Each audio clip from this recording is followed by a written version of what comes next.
Okay, I'm guessing you're here for one or two scenarios. Scenario one, you've got your screen on. It says press the PS button to use controller. And you're pressing away. Nothing's happening. So we got a little bit of a problem. Scenario two, you're at a friend's house and you want to play a co-op game or just race with them or whatever, or a two-player racing game. And you realize your controller's not going to work. You got to do something, right? Well, that's what we're here to help. How to synchronize your PS4 controller. Okay, let's take a look at this PS4 controller here. And look at the very front where it says Sony. If you'll notice a little closer, there's a little spot right there. You're going to need a plug that goes in that, and we'll take a look at that in a little more detail as we go. Next, you want to take a look at your PS4. Now, if you'll notice, there's a spot that you can plug in a controller or an external hard drive in this on the right. Anyway, that's the plug you're going to need, and that's where the charge cord or controller thing will go in, right there. So memorize what that looks like. So we've got the two different ends. Now, the next thing we need is a charge cord. I've got two different ones here, but there's tons of these different charge cords. You got to find the ones with the right ends. And the ends are going to look something like this right here. One end goes into the PS4.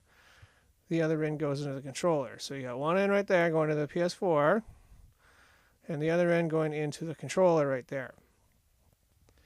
Now, some of you are probably wondering, where do I find one of these things? And that's a good question. There are a lot of different places you can buy one of these cords at.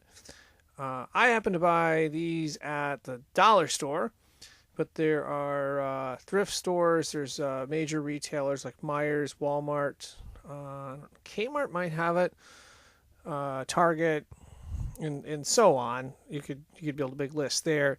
Also, convenience stores, gas stations.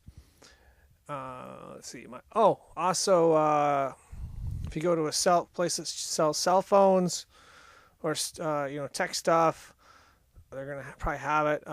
If Radio Shack's still around, they're gonna have it too, probably. There's lots of different places you can get that. You just want to make sure you have the right two ends on it, otherwise it's not going to work. So, okay, we've got both of our ends. The one end that goes into the PS4, and we got the other end that goes into the PlayStation 4 controller.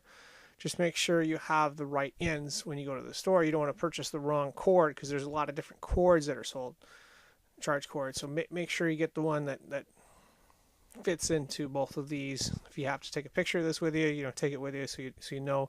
Alternatively, you could probably order this online as well. Okay. So we've got one end that's going to go into our PS4 controller. Other end goes into the PS4. We plug them both in. And, okay, we get them both plugged in. Now, if you remember earlier, it said on the TV to press the PS button to use the controller. So we're going to press it. And we press it. And voila! We are in. We can access a user or whatever. Okay. And now we can play our games. So, great, we're in. So, yeah, I know it can be really frustrating trying to, get a video game system to do, a simple task that's not so simple. You got to figure out, well, how do I set this up? It can sometimes take a lot of time, but hopefully this video helped you out and you're there and you can play your games and enjoy them and actually have fun instead of, learn all this boring tech stuff.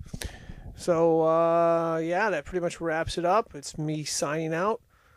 Thank you for watching.